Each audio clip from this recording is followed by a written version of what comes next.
ยังมีอีกตัวหนึงพี่น้องเพิ่นมาให้เบิ่งอีกนี่นี่ก็เป็นไก่5 เดือนเด้อพี่น้องเด้อไก่5 เดือน แต่ว่าไก่5 เดือนนี่คันเทียบไก่อยู่บ้านเฮานี่อยากเข้าฮอด7-8 เดือนเลยได้แต่ว่าไก่5 เดือนอยู่ประเทศเพิ่นนี่ก็ประมาณนี้เด้อพี่น้องเด้อ บ่เคยจับ นี่ไก่นอนนี่เบิ่งเอาพี่น้องโครงสร้างนี่เห็นบ่โอ้สุดยอดเลยพี่น้องเอ้ยนี่พี่น้องไก่ยังอ่อนนี่เบิ่งแข้งขาพี่น้องเก็ดแข็งนี่งามหลายนี่ไก่พึ่งเลี้ยงพี่น้องเอ้ยนี่จะขังมาใหม่ๆนี่พี่น้องโอ้งามตัวนี้พี่น้องเอ้ยนี่ขนาดว่าไก่5 เดือนนี่ลักษณะปัจจุบันนี่จักโลเนาะตัวนี้ ตัวนี้นี่ประมาณ25อะไรประมาณ25 26พุ่นแล้วตัวนี้ โอ้พี่น้องเอ้ยไก่26เด้อสิเข้า26แล้ว แต่ว่าไก่เวียดนี่ถือว่าคนมันบางเด้ คนบาง บ่แม่นนั่นเห็นบ่มีแต่กระโตซื่อ นี่เห็นบ่มีแต่กระดูก ๆมีแต่กระดูกกระโตในนั้นประมาณ ล้วนๆมีแต่ 2 กระดูกกับเอ็น ม แข็งแก่นเนาะ หลักๆบ่ครับ โอเค นี่ เพิ่นปล่อยให้เบิ่งนี่เลยพี่น้องโอ้สุดยอดน่ะเห็นบ่คันปล่อยแล้วไปหารบกวนตัวอื่นดูได้เห็นบ่ หลักๆ นี่ เลย โอ้พี่น้องเอ้ยนี่ ชุดละโตได้ยังขางได้พี่น้องถือว่าปันไทยบูวัด โอ้พี่น้อง ชุดใดชุดนั้นนะ โอ้พี่น้องเอ้ยนี่โอ้คันปล่อยแล้วไก่ได้มักเที่ยว ชุดเลี้ยงเก่าโต3ปล่อยให้หมูหมดแล้ว โอ้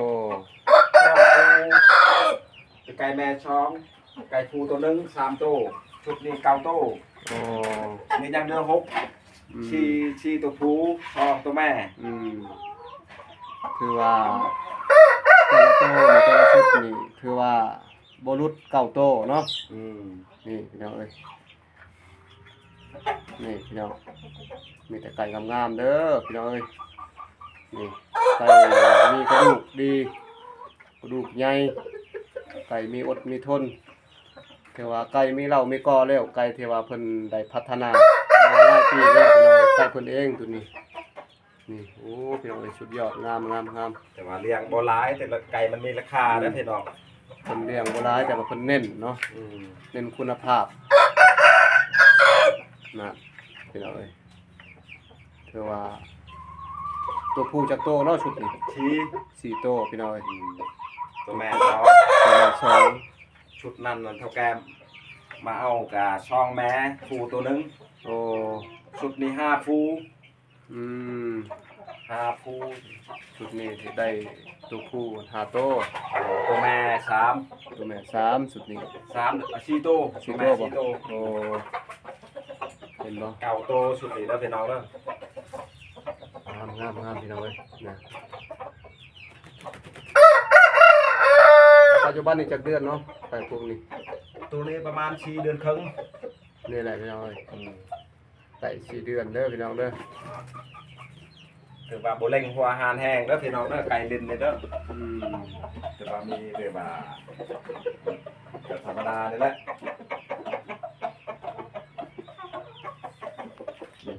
ไฟแล้วไปดูดู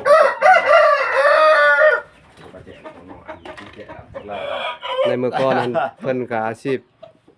เลี้ยงนกเนาะแต่ว่าในปัจจุบันนี่เพิ่นเฒ่าแล้วเนาะ เช้าแล้ว